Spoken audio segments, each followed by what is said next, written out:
Then in Hip Hop album review, Meek Mill Championships. And we don't have the normal crew today. However, they are part of the crew. So introduce yourself. My name is Jalen. I go to Georgia State, and I'm a filmmaker, and I'm also an intern here at Dead in Hip Hop. You wrote that shit down before you got here? I had that prepared already, you know what I'm saying? Gotta think fast. My name's Huey, and I go to Georgia State, and all the stuff he said, and I do some camera work behind the scenes at Dead in Hip Hop. They're young. Y'all been saying we need, to bring in some young energy, as y'all put it. And you'll see them more. You know what I'm saying? This is just the beginning. Make sure you listen to Is the Mic Still On? Because they're actually going to be on that too. But, it's the holiday. Everybody can't be here. B's out traveling, doing his thing, being jolly and shit.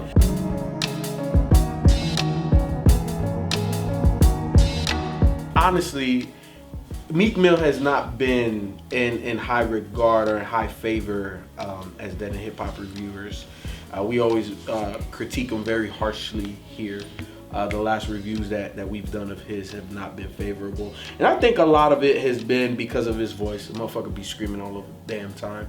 And I think that's the first thing that I noticed on this. I thought he had better voice control on the last project though. It was better, but it was still bad. Oh, okay. You need to be able to control your voice to get across a certain vibe or feel. Mm-hmm. And he was able to really execute on that with this one. So just based off of that, to me, he's starting to evolve as an artist. I think he's starting to really understand how he sounds on tracks. You got the hype Meek Mill on here, and you got a toned down Meek Mill where he kind of understood where his tonality was in the track. And I have to give him mad props for that, because obviously that's not easy, and it took him a while for him to get here. The first idea that I had when I started listening to this, I'm like, damn, this motherfucker, like, this was a hell of an investment, right? Because all these samples he had to clear, golly. Yeah. You know what I'm saying? Sure. Especially in that first half. Because, when it starts off with the intro, what's free, and respect the game. You don't think it was more so, because I know what I noticed is that he sampled other rappers. Yeah. You know what I'm saying? And I think Meek, when he came out, a lot of people was going hard for Meek, like, oh, free Meek, free Meek. So he probably called him on this shit, like, okay, you saying free Meek? Can I get that sample? Exactly. You know what I'm saying?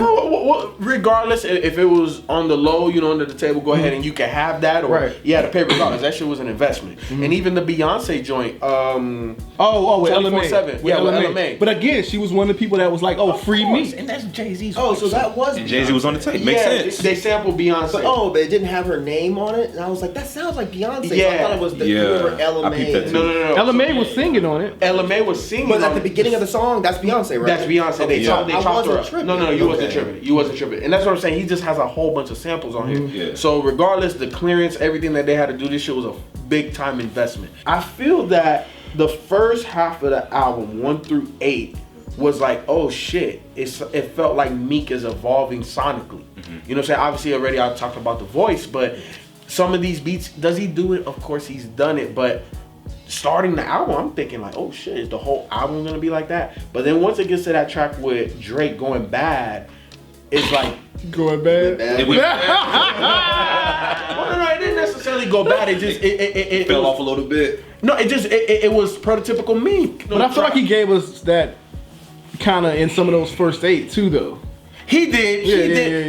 And I'm not saying the first 8 was just all the way. Right. No, he still gave you prototypical Meek, but it was more sprinkled with other stuff. So I thought the entire album was gonna sound more like that. Where it just went this way. It's like, okay, I'm back in my comfort zone, which wasn't necessarily bad because he had those tracks in there as well. It's just the vibe changed. But overall, man, I actually think this is Meek's best project.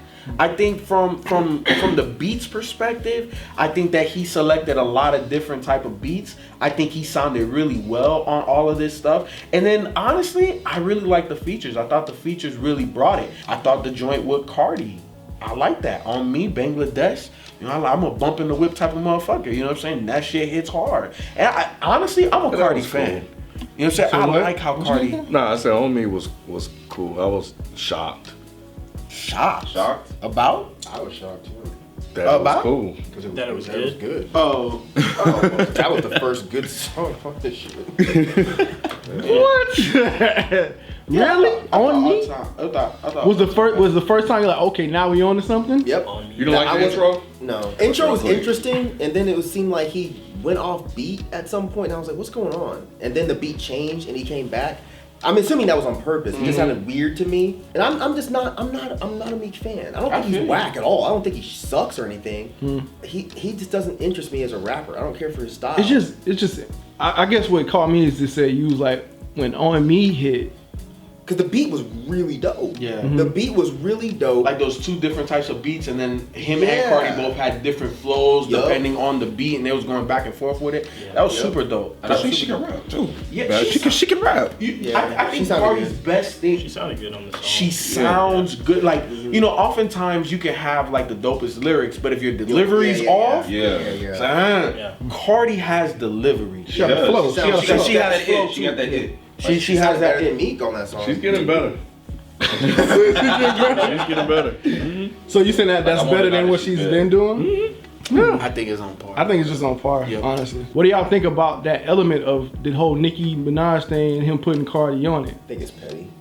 Right. So you thought it was petty? I thought it was petty. You know, I didn't even think about that. You didn't think about that? I didn't even think about that. Nobody thought you didn't think about I didn't think about that. The second she started rapping, I was like, wow, bro, that's petty. Yeah. That's petty as fuck. Yeah, because the way they was talking about it, I mean, certain shit in the lyrics too, right? Oh, I didn't even listen to the lyrics like that. I was just like, bro, that's petty and it's really childish. Look, at the end of the day, like I said, it's an investment, right? And who moves the needle more today? Right. That's I'm not saying it wasn't smart. It was very smart, but it was still petty. I'm not hating on him. How did you feel about the fact that he had Drake on the tape at all? I like the fact that he had a song with Drake on there. I think that showed like the beef is really there. Like that's where I wanted it to be. Like Drake raps. I think he kind of ate on that. I like that shit. I liked it. Well, like if it we a want lot. to talk about verses, then let's talk about the best verse of damn near Jay-Z. We moving around like a motherfucker right now. we already know his whole. Let's hold on. So you didn't so none of y'all like that Drake shit? I liked it. No, I liked it. I liked it. Yeah, I liked Drake it. verse. I like Drake verse. My only problem with it is I felt like it was cheap. That was my only issue with it. Like What do the you mean by beat, cheap? because the beat was dope as fuck. That's what got me beat.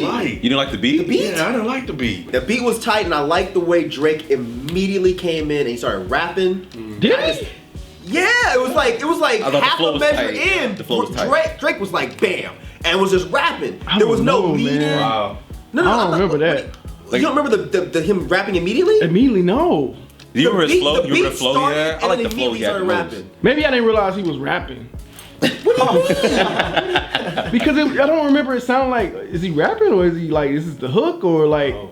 Well, You might have heard the wrong song. Either way, he rapped and did the hook. Drake came in and started rapping, and I just really liked the way Drake sounded. Wow. I thought he sounded really dope. That's interesting. On that song, and I liked his style in contrast with Meek's, because Meek is hollering and doing his whole rambunctious shit, but for some reason on that song, Drake sounded menacing to me. I don't know why. Drake just sounded like that dude that will really fuck you up for a minute. I'm gonna have to listen to that again. I like that. I don't think he remember sounded that. menacing. I think like I liked his flow on that song. Like we kind of like changed it up a little bit towards when it was finna end, and he was like riding the beat really well. Towards the end of the song, saw you last night, but did it in broad day. Yeah. Man, come on, man. Drake was tight on that shit. He brought it. I ain't gonna lie, he brought it. What I'll say about the song though, I didn't like the way Meek came in at first. It took me like a couple listens to appreciate the whole song. Cause when he just come in, he was like, whoa, whoa, whoa. Yeah. What the fuck was that? Like that kind of messed up the whole thing. Like Drake is like flowing with the beat, and then Meek just comes in screaming. But then I liked his verse. I kind of like, you know what I mean? Then I kind of got into it, like the whole song. I don't know. I think a lot of his features kind of outshined him on the tracks that they were with him, instead of like meshing super well with him. Outside of like the Cardi feature. I never explained to you what I meant by cheap. Sorry, I moved on to something else. What I meant by cheap is I felt like that song could have been a lot deeper than it was. For them to have this big, long, drawn, And that's what I was like. Maybe that's. And I think that's what took it away from it for me. Yeah. Because And that they the just whole rapped, cheap, and that was yeah, kinda it. and I think that's what took it. I'm like, man, y'all had an opportunity to really do something special here. Yeah, and they did. I didn't need them to hash out their beef in the song. I just felt like the song could have been about something. Yeah. Like Oh, okay, it could have yeah, not like a fluffy look, we're coming together type of shit. But they could have just did something more than we're more just topical. Yeah, More it was just topical. a- You feel like something. yeah. It was just another song.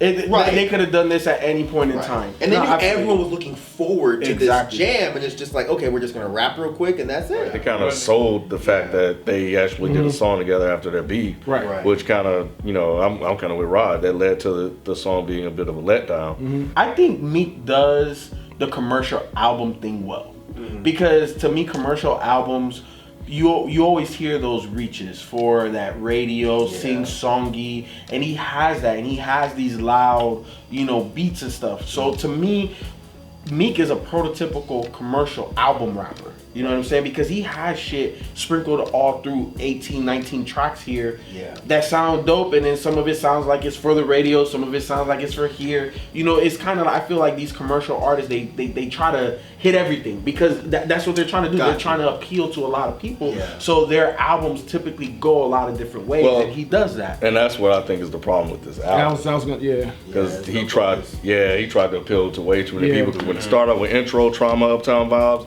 on me, I was like, dang, he might be doing something. Right, he was doing something different. It was like, and that's what I like about the first 8 tracks. It was like it was like when I was listening, I was like, dang, man, Meek Mill went to jail and it really bothered him, and he rapped about it. And that's the vibe that I was getting, because he came out almost like a new guy. And then kind of towards the middle, it's just kind of went back to his old, it went back to the old, and it just fell apart. When you say it fell apart, what do you mean by that? The inconsistency in the songs, the reach for radio singles, it lacked focus. He just started throwing people on there, and but the tracks themselves didn't sound bad. I give you in which one sounded good? To me, I like the 24/7 with LMA. I thought that was dope. Pay You Back with 21 Savage. I thought that was I dope. love 21. That's let's talk about this Jay-Z verse. Can we talk about the Jay verse? What do you mean? Of course we have to talk about it. It's the best verse in the whole album. It is. So that track was free. Obviously the beat, right? You know what I'm saying? Again, going back to my point that this shit was a major investment, because you gotta pay for that sample. Ross did his thing. I love how Ross sounds. You know what I'm saying? Sometimes. And I think it was interesting too when he said, 10 years in the game and I'm nobody's favorite. But he's had tremendous success. You know what I'm saying? So it's a very interesting position that Ross finds himself in. I think, as soon as Meek got on there, obviously this was the track where he kind of let all of those grievances out of everything that was happening to him. I think one of the lines that stuck out was when he said, the judge was able to turn me from a king to a slave with the bang of a gavel. Deep. It is because realistically, it's talking to a lot of the realities that happen, to inner city youth. And then even when he was on CNN and he was schooling Buddy, I can't even remember Buddy's name, and he was telling him like, look, man, if you woke up and you saw your homeboy, friends and family getting murdered and gunned down, you're not gonna carry a gun? Of course you are. Of course. Right. You know what I'm saying? And then just how the system always just kind of breaks you down. But then when it gets to Jay, a lot of people always have this misconception that, let me not say misconception, but he gloats so much. And he does, but it's his accomplishments. When he's talking about, when he owns 100% of Duce and is debt free. Yeah. You know what I'm saying? Rock Nation, I own half of that. I own 100% of Tidal. Like, he's just letting you know that, damn, bro, this little drug dealer boy from Marcy is now literally sitting at the table with these giants like he's a billionaire, and he's made these moves. And then for him to just break it down to, how we run the checkup, but they don't give you no left. Jay was just super ridiculous. But the thing about what you were saying and about Jay does brag and boast a lot. But what I like what he did was when he did it on that song, it was adding to the substance of what he was rapping about. So it wasn't just, I got all this money. It was like, here's all this stuff that's going on. I made it out. I managed to accomplish stuff. I own stuff, and you guys can do the same thing too. Right. But also, there's also this system that's in place that's also kind of preventing you guys from, getting there. So there was substance built around him talking about his accomplishment. I'm looking at the lyrics now. When he said Happy Thanksgiving, like shit sound like a murder to me. Yeah. It's the best verse on the album. It's one of Jay's best verses ever. Yes, it is. It's up there. Like when he said we started without food in our mouth, they gave us pork and pig intestines, shit you discarded that we ingested. We made the project away. We made the project away. You came back and reinvested and gentrified it. Yeah. God damn. And he said something about like the label rob you for millions, but you want to put a hole in me. Gonna say, I like that line too. Yeah. That's real. He's been saying he's been preaching that for a minute now though. You know what I'm saying? I think this whole thing was just mean. And I think Jay's a bully. For doing them niggas like that on the song. Come on, man. He's like, he told him to cut the beat. Hey, yo, cut the beat.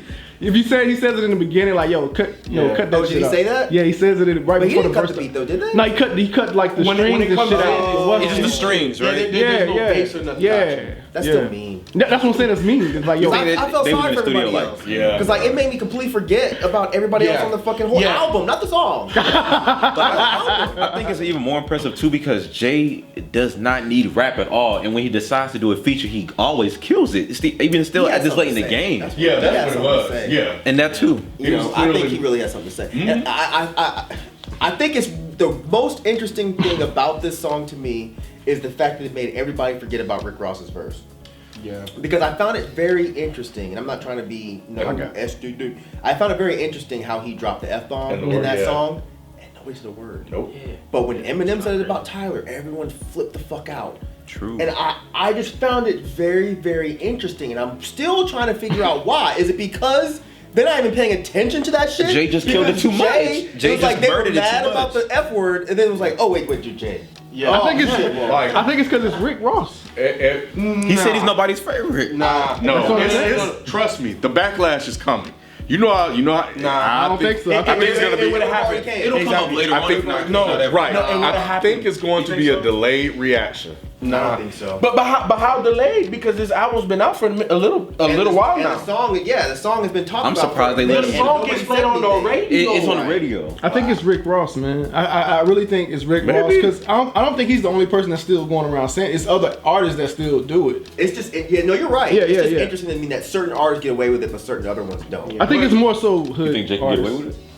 Yeah, but I think it's more like hood artists. I think it's the hood artists that get away with it. It's what I've seen. He's the hood artist anymore. But he is though. No, he's not. He 21 is. Savage is a hood artist, and he might be able to get away with it.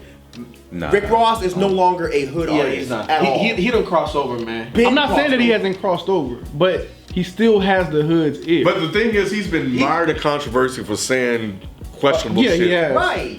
In the past. So like with the pill stuff, he said something about like drugging the girls. So it was seen that in today's day and age, when he says a line like that, or a word like that, it will be like immediate. Jay knew what he was doing. He's a jerk. No.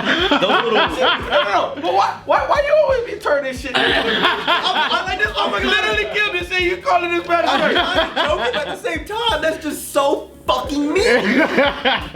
Jay heard the rest of these songs and he was just like, oh, I'm about to do it. Oh, and he laughing at Meek. Yeah. That shit was, when I finished that song, I was just like, God damn. That was cruel as fuck. I feel that when he hops on people's tracks like this, there's just something else that gets pulled out of him. You know what I'm saying? Because I think that he's still inspired by everybody else. And I'm sure it helped that it was a Biggie sample too. Of course. Oh, I didn't even think about that aspect. I sell you a big verse, I'm only bigging up my brother. And he was one of the biggest supporters of Meek's freedom and the whole thing. I think everything that happened to Meek, and Meek's image has kind of been repaired at this point, because at one point after the L he took with Drake, his image was destroyed, and going to jail actually put everybody behind him, and now people want to see him win. The amount of support that he had, obviously he had the whole Philly 76ers organization behind him, Robert Kraft, you know what I'm saying, Jay-Z, and obviously he mentions it in his verse. You know, so you're 100% right, man. No, it's not. That wasn't, I didn't feel that in the album. I think Meek Mill missed out on an opportunity to expound and talk more about that, especially with this renewed image and what he's going around doing. He missed it. Maybe 110%. Yeah, no, of course. Because it should not have been a typical Meek Mill album. No, it shouldn't have. And it shouldn't have been fucking 19 tracks. Number one, it should have been It shorter. could have been 19 tracks if he was talking about some shit. Yep. But he wasn't. Yeah, no, he wasn't on the majority of this shit. He was talking about some shit on obviously What's Free and on Championships. And really outside of that was Typical Meek Mill. the intro. Trauma in the intro. Yeah, So 3 tracks. And the last one Out too, of right? The 19. last one was the last That's track. not good enough, bro. The last track was Cold-Hearted 2. Cold-Hearted 2 was like that. We can even say it was 6. Exactly. We can say it was a 6 third out of is 19. not good enough. It's not. No, I'm not. I'm not. you're not. Oh, I'm okay. saying, Yeah. Just overall, the general you, a third of talking about all of the injustices that happen to you is just not good enough. It's smart on his part. I didn't like Yeah. it, but like if you have like little auto-tune songs and the hype songs and then the deep songs, it's something for everybody. Out of 19 tracks, somebody's gonna keep replaying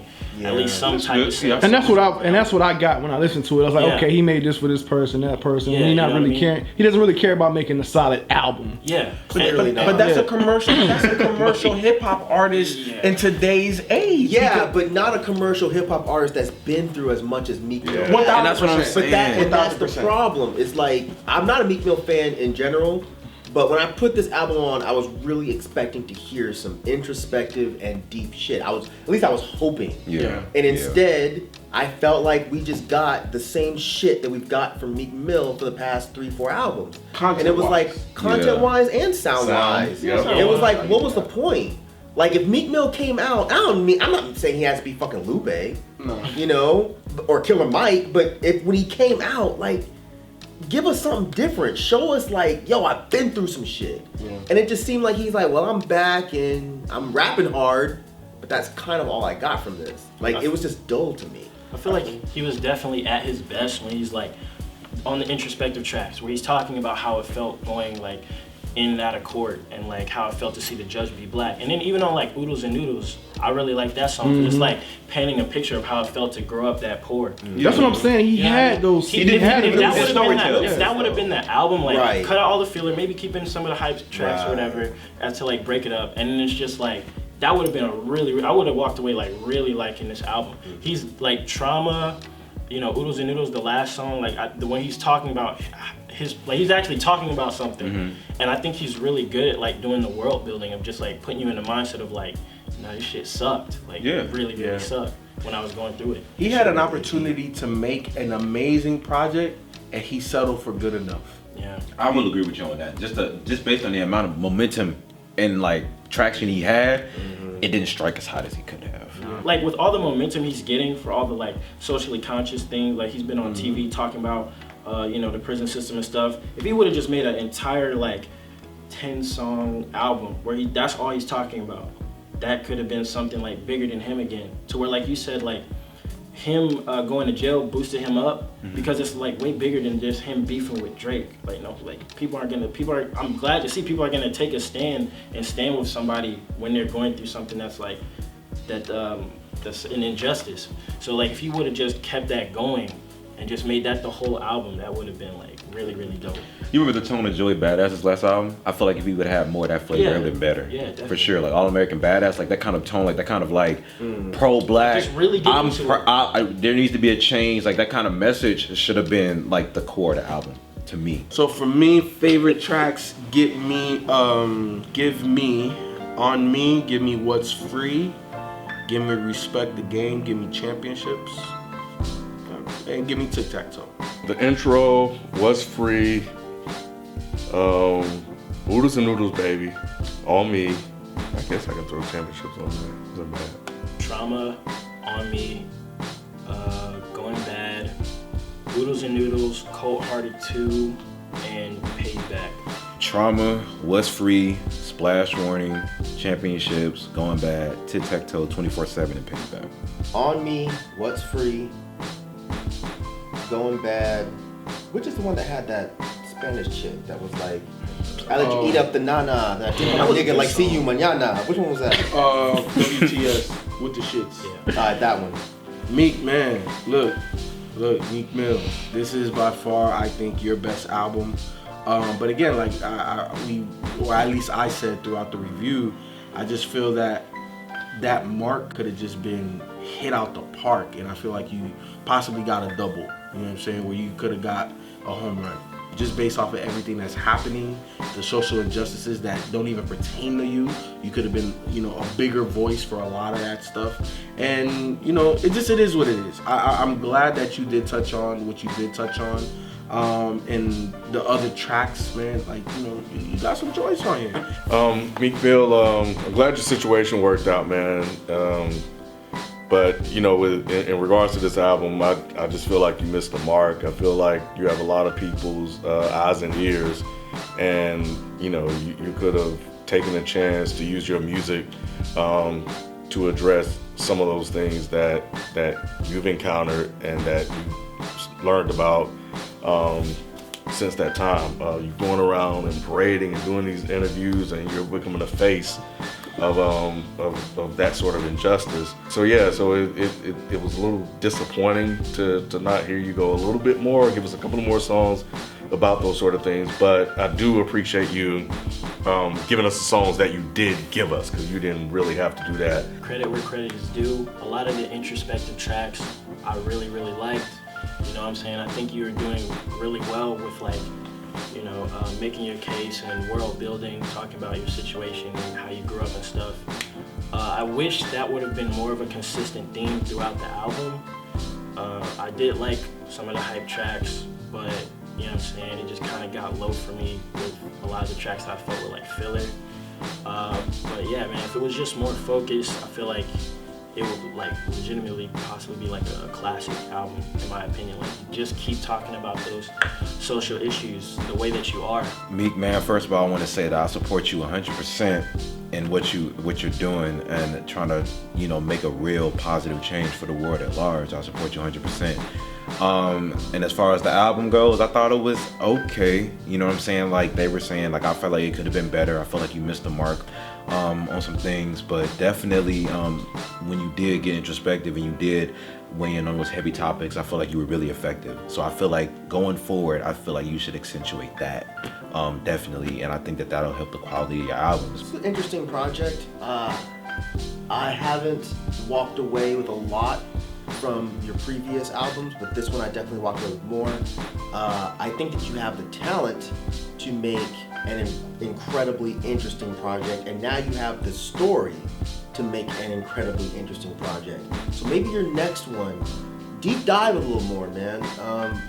Talk about the things that affected you that you know would affect other people.